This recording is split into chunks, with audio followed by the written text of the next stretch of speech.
Oil is the foundation of, and it is present throughout the edifice of human civilization. There are 10 calories of hydrocarbon energy, oil, and natural gas in every calorie of food you and I eat in the industrialized world. Fertilizers are made from natural gas. Pesticides are made from oil. You drive oil-powered machines to plant, plow, irrigate, harvest, transport, package. You wrap the food in plastic, that's oil. All plastic is oil. There are 7 gallons of oil in every tire. Oil is everywhere. It's ubiquitous. And it's only because of oil that there are 7 billion people, or almost 7 billion people on this planet right now. The arrival of this cheap, easy energy, which is equivalent, by the way, to billions of slaves working around the clock, changed the world in such a radical way over the last century. And the population has gone up 10 times. But by 2050, oil supply is able to support less than half the present world's population in their present way of life. So the scale of adjustment to live differently is just enormous. The world is now using 6 barrels of oil for every barrel it finds. 5 years ago, it was using 4 barrels of oil for every barrel it finds. A year from now, it's going to be using 8 barrels of oil for every barrel it finds. What's disturbing to me is the lack of any real effort from governments worldwide or industry leaders worldwide to do something different. I mean, we have these sort of attempts to build more wind power and to maybe do something with tide.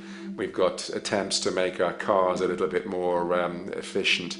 But there's nothing which really looks like a revolution coming along. These are all pretty minor. And that, I think, is pretty frightening. And the governments who are driven by these economists who don't really appreciate what we're talking about are trying to stimulate consumerism to restore past prosperity in the hope that they can restore the past. They're printing yet more money lacking any collateral at all. So if the economy improves and recovers and growth, famous growth comes back, it'll only be short-lived because within a short period of time, counted in months rather than years, it'll hit the supply barrier again. There'll be another price shock and a deeper recession. So I think we go into a series of vicious circles. So you have the economic growth going up, price spike, everything shuts down, that's where we are now. Then it starts to come up again. But what we have now is this area where there's no more ability to produce cheap energy. We're at the peak. We're on the downslope of oil production. No way you're going to get any more out of the ground any faster, which means that things shut down. The price of oil drops, which it did in early 2009, but then as you have an ersatz so-called recovery, the price of oil starts to come back. It's recently been hovering around $80 a barrel, and what we see is at $80 a barrel now, with the economic and financial collapse, people are having a hard time affording that. World oil production right now is about 86 million barrels a day. Over 10 years, you're looking at roughly 40 million barrels a day having to be replaced. There's nothing around which can come even within 1% of meeting that sort of demand.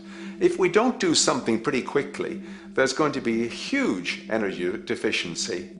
I think the big mistake is in not recognizing a decade or so ago that an effort, a concerted effort, needed to be made to develop these sustainable forms of energy. I think that's something our grandchildren will look back on with total disbelief. You people knew that you were dealing with a finite commodity. How could you possibly have built your economy around something which was going to disappear? For the first time in human history, the species is now faced with the depletion of a core resource central to our current system of survival. And the punchline of the whole thing is that even with oil becoming more and more scarce, the economic system will still blindly push its cancerous growth model, so people can go out and buy more oil-powered cars to generate GDP and jobs, exacerbating the decline. Are there solutions to replace the edifice of the hydrocarbon economy? Of course. But the path needed to accomplish these changes will not manifest through the market system protocols required, since new solutions can only be implemented through the profit mechanism. People are not investing in renewable energies because there is no money in it in both the long and short term, and the commitment needed to make it happen can only occur at a severe financial loss. Hence, there is no monetary incentive.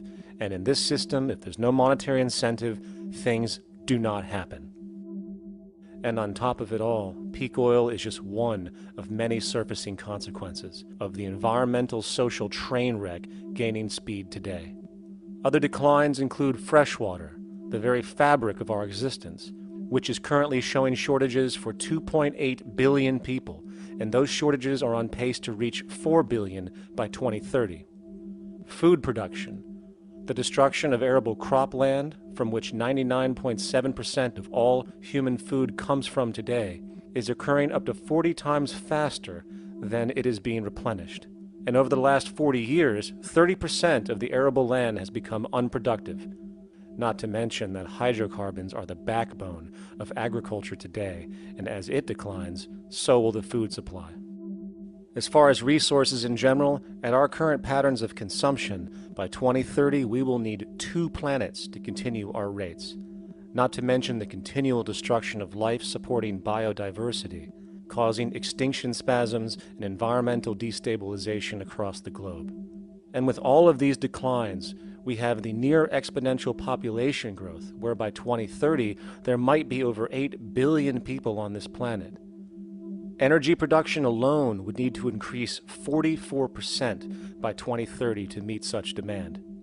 And again, since money is the only initiator of action, are we to expect that any country on the planet is going to be able to afford the massive changes needed to revolutionize agriculture, water processing, energy production, and the like, when the global debt pyramid scheme is slowly shutting the entire world down? Not to mention the fact that the unemployment you currently see is going to become normality due to the nature of technological unemployment. The jobs are not coming back. And finally, a broad social perspective. From 1970 to 2010, poverty on this planet doubled due to this system. And given our current state, do you honestly think we will see anything less than more doubling, more suffering, and more mass starvation? There is not going to be any recovery. This is not some long depression that we're someday going to pull out of. I think the next phase we're going to see after the next round of economic collapse is massive civil unrest, when employment checks stop being paid because the states have no money left. And when things get so bad that people lose confidence in their elected leaders, they will demand change if we don't kill each other in the process or destroy the environment. I'm just afraid that we might get to the point of no return. And that bothers me no end.